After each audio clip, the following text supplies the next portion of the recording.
భోగపు జవరాండ్రను చూచి శ్రీనాథుడు ఇలా చెబుతున్నాడు.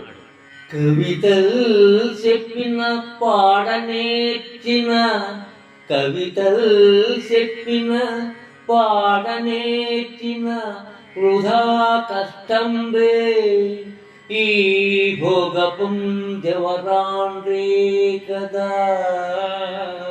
ఈ భోగపుం జవరాండ్రే కదా భాగ్యశాలినులు. ఈ భోగపుం జవరాండ్రే కదా భాగ్యశాలినులు.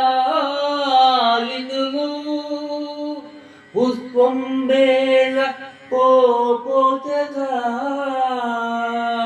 సవరంగా సొగసిచ్చి మేల్ యువతి వేషం బిచ్చి, సవరంగా సొగసిచ్చి మేల్ యువతి వేషం బిచ్చి పుట్టింతువే. ఎవరుమ్మిచ్చి ఎవరుమ్మిచ్చి ధనంబులిచ్చెదరుగాదే పాపపుం దైవమా. ఎవరు మెచ్చి ధనంబులిచ్చెదరుగాదే పాపపుం దైవమా.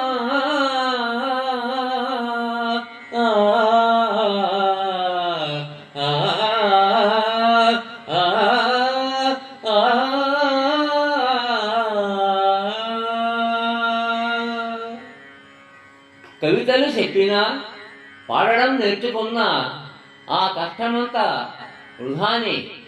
ఈ భోగపుం జవరాండ్రే కదా భాగ్యశాలినులు. ఈ పురుషత్వం ఏమి చేసుకోవాలి ఓ పాపపు దైవమా. సొగసిచ్చి మేల్ యువతి వేషం ఇచ్చి నన్ను పుట్టించి ఉంటే ఎవరైనా మెచ్చి ధనములిచ్చి ఉండెదరు కదా అని ఈ పద్యం యొక్క భావము.